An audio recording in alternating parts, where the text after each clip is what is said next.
All right, sixth grade, welcome to the Hatzfeld House. We are back for more. Chapter 6, page 131, number 17 to 44. Here we go. We are doing the greatest common factor of each set of numbers. Oops, wrong problem. We are doing 12, 42, and 60. So this time, no multiple choice. 12, 42, and 60, I'm going to start to list my common factors. Of course, 1, always a common factor. 2, they're all even, that's gonna work. 3, yepers, that's gonna work. 2 and 3 work, which means 6 works. And now watch 6 and 12. 6 times 2 is 12. So there are going to be no more factors after 6 that will be common with 12, 42, and 60 because we are now at the highest one for 12. Okay? All right. Done. So now we could have used 12, but 12 is not a factor of 42. So that won't work. So we're at 6. Done. 6 is the greatest common factor. Eraser. All right. My next one. 1,800, 5,000, and 6,000.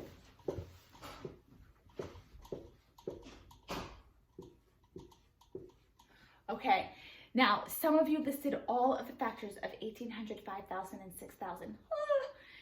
We know from looking at this problem that obviously 2 is going to work, 5 is going to work, 10 is going to work, but we can jump all the way up because remember, we're looking for the greatest common factor.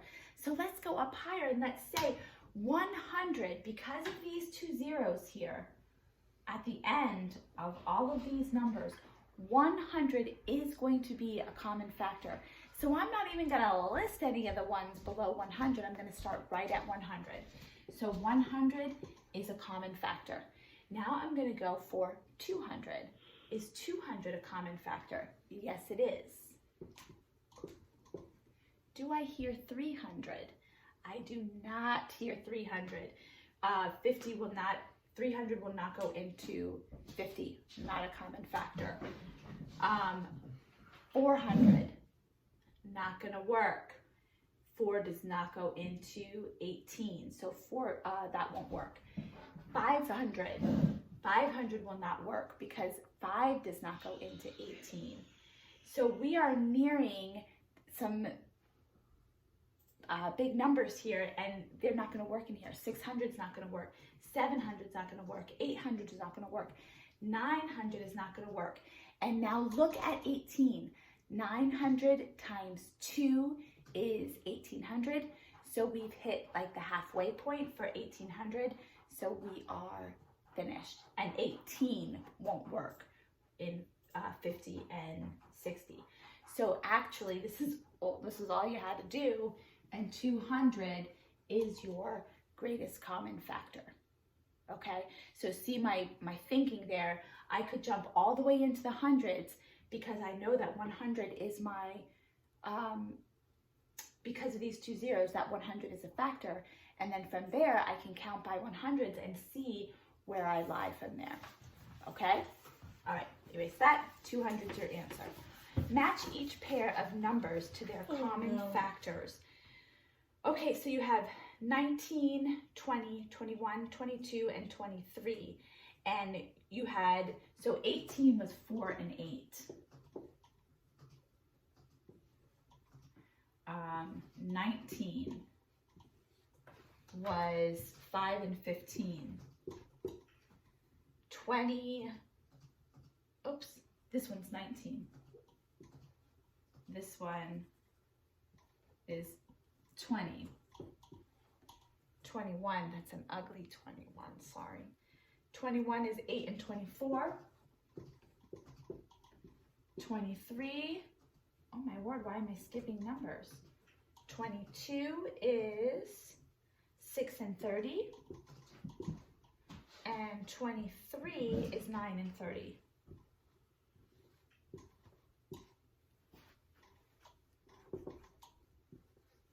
So what you had to do was look above and match the common factors to these multiples. So if you look at 4 and 8 would be C. 1, 2, and 4. Number 20, 5 and 15, their common factors are 1 and 5. So that would be B. Number 21, 8 and 24, their common factors are 1, 2, 4, and 8. So that would be D. Number 22, 6 and 30. That answer would be E. And that is, don't even say it, Sam, 1, 2, 3, and 6. That leaves A as the answer for number 23. Okay, so some of you may have gone through and actually listed the factors of 4 and 8, or maybe you saw 4 and 8 and looked up to the top and found one that you thought matched there and went from there. Again, when you have multiple choice, you don't always have to figure out the whole problem. You can use kind of some common sense and look up there and say, okay, which one matches which one, and go from there. If you're left with one that you're unsure of, then check. Make sure you check. Checking is always good for multiple choice problems. Okay, can be erased. All right, 24 to 32 are all distributive property. And we are going from an expression with 2 addends and making it an equal expression with 2 factors. Okay, so the key to these, boys and girls, is that you are making equivalent expressions. Equivalent expressions, they equal each other. And all you're doing is writing the numbers in a different way. So I'm going to do a couple for you, then I'm going to give you the answers. If you find one that you got wrong, that you have questions about, try it first yourself and then ask me in the email. All right, number 24 is 35 plus 50. So what I have to do first is find that common factor. Now here is where being really good at your multiplication helps, because I can do this in my head. If you can't, it's going to take you a little bit longer, which is fine. It'll take you longer because you have to write the common factors out. I can find the common factors in my head, and so can some of you. Pick the way you have to do it. Don't sit there and stare at the problem and wonder. If you got to write them, write them. If you don't have to write them, then figure it out in your head. So when I look at 35 and 50, 5 immediately comes to my head. 6 won't work, 7 won't work, 8 won't work, 9 won't work, 10 won't work, and so on. So I know 5 is my greatest common factor. Now, what do I do from here? Remember, I'm pulling 5 out from each of those add-ins, and I'm saying, let me do it the long way first, and then I'll shortcut it. So I can rewrite 35 as 5 times 7. Remember, 5 is my common factor. Then I can rewrite 50 as 5 times 10. And there's that common factor. So all I've done was rewritten both of those numbers with 5 as its factor. It's still the same answer. This problem up here equals 85. This problem up here, 35 plus 50 equals 85. They are equivalent expressions. They mean the exact same thing. They just look different. That's all. Now I'm going to rewrite this another way. And what I'm going to do is I'm going to pull out those common factors. So I'm going to take the 5 times, and I'm going to pull it out because it's the same thing. 5 times. And then I'm going to pull out the add-ins. 7 plus 10. If I figured this out, 7 plus 10 is 17 times 5 would be 85. So all I have done is written the same expression 3 different ways. This middle step can come out. I'm going to show you that in the next problem. We don't have to always write this step, but for those of you who need to see it, keep writing it. It's not going to hurt you. Okay? Let's go on. I took Sam's job. Sorry, yes, Sam. You did. You got to be doing it as I'm talking. I was ready. You weren't ready. She wasn't ready. 16 plus 52. All right, finding my common factor. The common factor of 16 and 42 is 4. I'm going to tell you that right off the bat. If you got to figure it out, figure it out. Shortcut way. Here we go. I'm going to pull 4 out from each of these 4 times. And then I'm going to figure out what I have to multiply 4 by to get each of these numbers. 4 times what equals 16? 4. 4 times what equals 52? 13. Okay? That's the same thing as I was doing, except up here I just took an extra step and I said 4 times 4 and 4 times 13. And then I took the 4's out and gave myself a factor here. And 4 plus 13 in parentheses became my second factor. So here I'm writing it as 2 add-ins being added together. Here I'm writing it as factor times factor. Remember when we learned about terms, this became one term because it's a factor. In parentheses, it's a factor to 4. 4 and 4 plus 13 are the 2 factors. Okay? All right, see there, I was chalking it again. Look at it. Just drawing away. 12 plus 30. 12 plus 30. Common factor is 6. I'm going to pull that out. And so I have to pull the factor out of 12. So if I pull the 6 out of 12, 6 times what equals 12? 2. 6 times what equals 30? 5. So this answer should be 6 times 2 plus 5. And if you figure it out, this is 42. Here's 6 times 7. That is also 42. So they are equivalent expressions. I have not changed the answer. I have not changed anything about the problem except the way it looks. Okay? All right. So now I've done a couple for you. Now what I'm going to do is I'm just going to write the answers for you on the board. You can pause it then and check your work. If you have questions on why one is different than yours, then make sure that you ask me. I am going to show you one thing. Let me do 27 for you. 18 plus 45. Ooh, I forget. Now, the greatest common factor is 9. But what if I used 3? What if I said, oh, 3 is a common factor? You would be right. It's not the greatest common factor, but it is a common factor. So I could use 3. So let's just figure out this answer is going to be 13, 4, 5, 6. That will be 63. Right, Sam? Yeah. What? That's going to be 63. I'm going to pull the 3 out as my common factor. So 3 times 6 equals 18. 3 times 15 equals 45. This is going to work. 6 plus 15 is 21. 21 times 3 equals 63. It is an equivalent expression. Here's the problem in math though. See these two numbers, 6 and 15? They are not what we call relatively prime. Relatively prime means that those two numbers don't have any more common factors. But if you look at it, they do. They have 3 as a common factor. 3 times 2 and 3 times 5. So the two numbers left in parentheses are not relatively prime. That means I have not made this expression into the simplest form that I could. So will I give you some credit for this? Yes. Will another teacher? Probably not, because you want to get that common factor. So I like what you did. You found a common factor. You did the problem correctly in here, and you came up with 63, so you found an equivalent expression, but these two numbers are not relatively prime, so you're not all the way correct. Okay? So I'm going to, that's okay, because I'm going to do 9. All right, so I'm going to use the 9 now. 9 times 2 equals 18.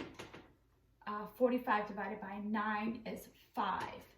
So now I have 9 times 7 equals 63. 2 and 5 are relatively prime. Relative means related. When you relate these two numbers together, they don't have any common factors. So we call them relatively prime. Remember what prime is? Prime means it only has 2 factors, 1 and itself. These two are relatively prime.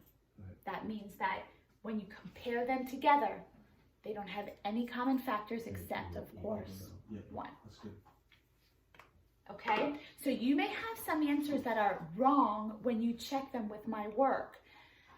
And you might say to yourself, wait a minute, Mrs. Hatzfeld, I'm still getting the same answer. They're still equivalent expressions. Yes, but look at those 2 numbers in parentheses and find out for me, do they have a common factor? Because if they do, then you missed the greatest common factor. Okay? All right. So now I'm just going to start with 28, and I'm going to list the answers. 28 is 5 times 5 plus 18. Okay? And look how I wrote that. Is that multiplication sign necessary? No, it's not. Because when I write 29, I can also write it like this. 3 times 17 plus 13. Look at these 2 numbers in here, relatively prime. They don't have any common factors in them, between them, except for 1. Now look at 18. 18 is not prime by itself, but when you compare it to 5, they have no common factors. So 18 is not prime, but 5 and 18 are relatively prime. They don't have any common factors. So here I used a dot as the multiplication symbol. Fine. 3 times 17 plus 13. 17 and 13, relatively prime. They're also really prime. By themselves, they're prime. 30. 10 times 1 plus 4. Now look at this one. Here, I didn't use any multiplication symbol because a number right next to the parentheses means multiplication.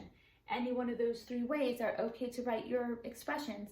Just make sure I can read them and they're good to read. Number 31, Sam, in a second I'll be ready for you, is 6 times 3 plus 11. 6 times 3 plus 11. Relatively prime. They're also singly prime. 32, 7 times 3 plus 4. Okay, pause your video if you need to look at them. Sam's going to erase a while. The next set of problems says rewrite each expression as a sum of 2 whole numbers. There's Sam's hair. Sorry. Okay, sum of 2 whole numbers. So now all we're doing is going backwards. So in 24 to 32, we started with 2 add-ins, 2 numbers being added together. And we made them into 2 factors, a number times 2 add-ins inside parentheses, which makes it a factor. Now we're starting with this form, and we have to change it into that form. Still making equivalent expressions, not changing anything, just changing the way it looks. We're not changing the answer. All right, so let's go for it. Number 33, 5 times 9 plus 10. So in the other problems, we pulled 5 out of each of the add-ins and made it a factor. Now we're going to put 5 back in. So we're going to distribute 5 to both of these numbers inside the parentheses. 5 times 9 is 45, plus 5 times 10 is 50. So see how this is how we began the other problems in the section above, 24 to 32. We started this way and ended this way. Now we're starting with the 2 factors and making them 2 add-ins. They are both, this is 5 times 19, which would equal 95. 40 plus 5 plus 50 also equals 95. I have the same answer, equivalent expressions, working backward. Distributing the 5 back into both of those numbers. Remember here, I took the 5 out when I was doing those other problems, and I said 5 is a common factor. I'm going to take it out. I have to take it out from the 45. I'm left with 9 as a factor. Take it out of the 50. I'm left with 10 as a factor. And you see how this looks exactly like this up here. Okay, yeah, you can go. All right, number 34, 12 times 4 plus 7. So 12 times 4 plus 7. I'm going to distribute that 12 out. 12 times 4 equals 48, plus 12 times 7 equals 1484. Okay? All right. I want to just do a quick thing with you. Do you remember way back a couple weeks ago, quite a few weeks ago actually now, and we talked about a problem where I'm going to erase this one and I'm going to pause to check to the book for a second. And we talked about a boy who mowed lawns. And he mowed, whenever he mowed the lawns, he got $25 for mowing. Plus he got a $5 tip.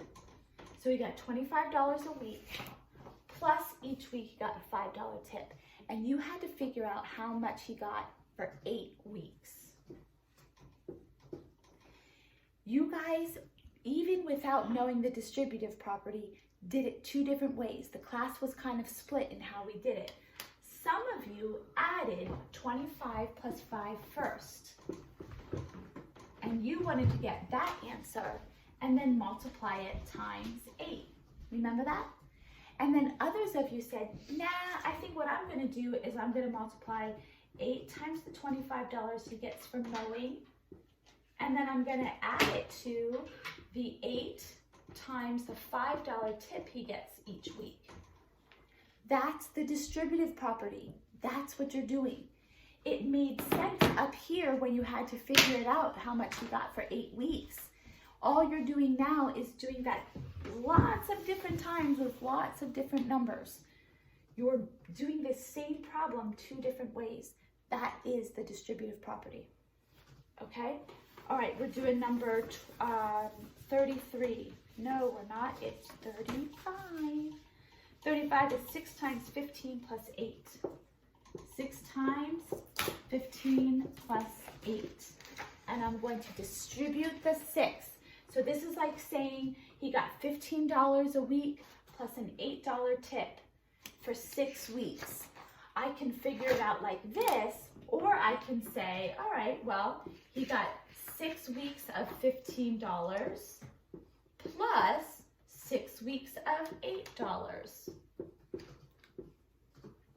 I just distributed the 6. 6 times 15 plus 6 times 8. All right? Makes sense. That's all right, I got it. These are fast. Okay, I'm going to now go and just write the answers again. You can pause, check your answers. If you have questions, email me. All right, number 36. 36 should be 4 plus 18. 37 should be 44 plus 77. 38 should be 96 plus 40. 39 should be 24 plus 28. 40 should be 36 plus 27. And 41 should be 10 plus 100. Pause your video, check it out, and make your corrections. Okay, now we're going to hit into the 3 word problems at the bottom. All right, Alina is making square tiles to use for a mosaic design on her rectangular kitchen table. So she's making up these little tiles, these beautiful tiles, and she's going to place them on her kitchen table. She does not want to use any partial tiles for the table. So when you look at your kitchen floor, if you have tiles on your kitchen floor, once you get to the edges, you see that they had to cut the tile because it wasn't an exact multiple of whatever measurement the tile was. Alina does not want to have to do that. She wants to make no cuts. So it has to be an exact number. She does not want to have to use any partial tiles for the table. Her table measures 63 inches by 54 inches. 63 by 54. So what we're looking for is what size tile can I use?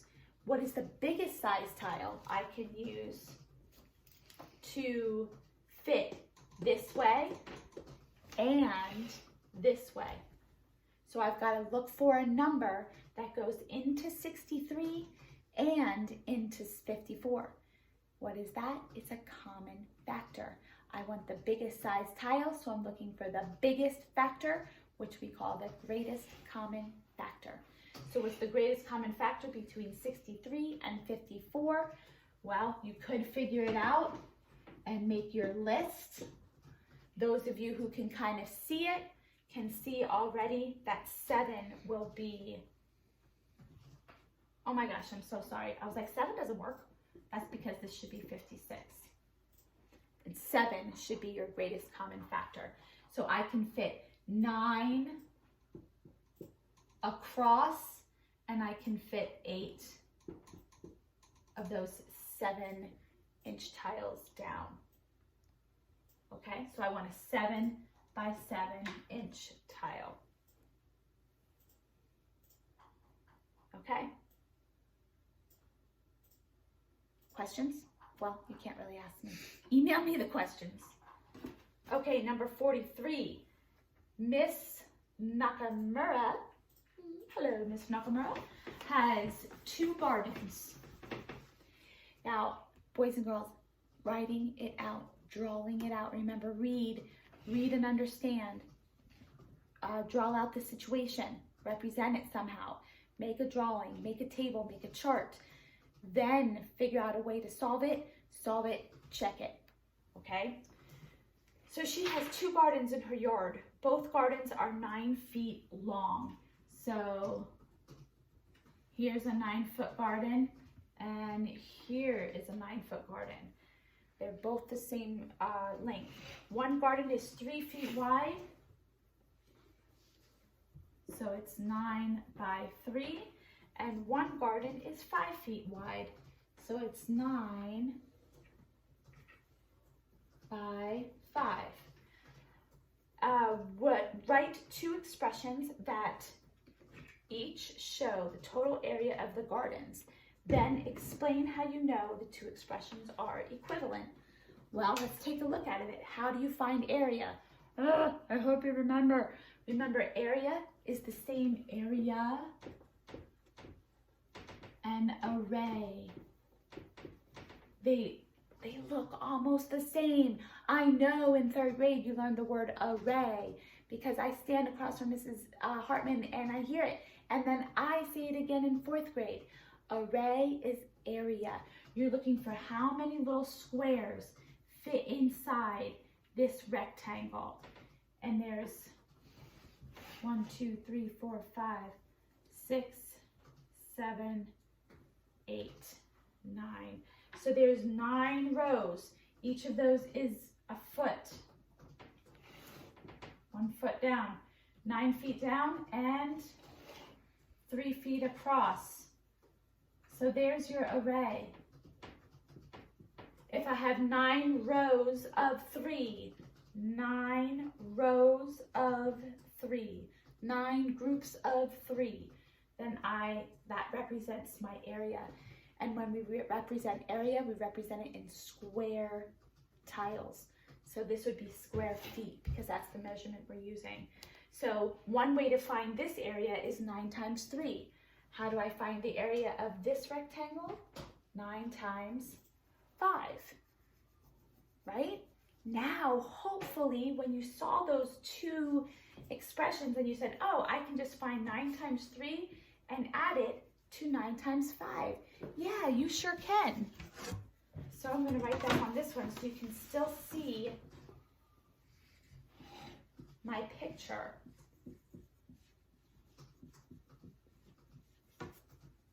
right? Hopefully you looked at that and you said, oh my gosh, that looks exactly like what we are doing in this whole chapter. Look at my common factor of 9. I can pull that common factor out and say 9 times 3 plus 5. That would be your other common expression. Take a look at that.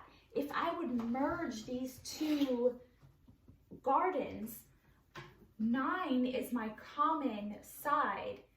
So 9 times, let's see, if I push these together, and I'm going to draw it in blue. Now I have 5 up here. I still have 9. If I had to ask you what that side was, you would say 8, right? 3 plus 5. So I could do 9 times 3 plus 5. Bingo. Distributive property. It makes sense, doesn't it? I'm finding out the same answer 2 different ways. A couple of the girls who came on to the Help Zoom the other day, one of them had 27 plus 45 as their expression. Yeah, you bet. That works. 9 times 3 is 27 plus the 9 times 5 is 45. So that is a great expression to use too. Any one of those 3 expressions would be great. And how do you know they're equivalent? I know they're equivalent because they all give me the same answer. This is 27. Let's see if you can see that. 27 plus 45, which would be 12, 6, 72. Here's 9 times 8, which would be 72. Here's 27 plus 45, which would be 72. Equivalent expressions, different ways to find out the answer to that problem, okay? The last word problem was really kind of easy, and it just said, why is it helpful to be fluent with basic multiplication when you have to find the prime factorization of a number? Well, we've come into contact with that all the time. You've got to know your multiplication facts in order to find the factors and the multiples of numbers. So back in 4th grade, when I gave you those fact folders and said, you gotta know your multiplication facts, this is part of the reason why. Because no longer do you wanna sit and worry about your multiplication facts. You need them to come quickly so that you can do these more intense problems. The multiplication facts are just the beginning part. The end game is now all of this stuff that we're doing, and that multiplication has to be a little bit faster. So kiddos, this is the perfect time. I've said it before in other videos. This is the perfect time. Those days when you're at home and you need something to do, set your timer for 10 minutes and find an app on your phone or your iPad or your computer that will help you practice multiplication facts. It's an awesome time. And if you can get a little bit faster and a little bit more fluent, not so much faster, more fluent. If you get more fluent where you can know those answers and know for sure without counting on your fingers, then you will be able to do all of these other things so much easier. So I really stress that. Get those multiplication facts down if you are unsure of them. Okay? All right, that's it. Correct these, study them, ask me questions. You can email me or just private message me or comment on the Google Classroom in this assignment and ask me those questions. If you ask me a question, I'm going to answer you. If we have to do a one-on-one Zoom session, we can, or we can do a one with a couple people. If a couple people have the same kind of questions, I'll send a Zoom chat out to all of you. Okay? All right. You're awesome. Keep working hard. Keep watching the videos, and I will chat with you soon. Okay? Take care, 6th grade.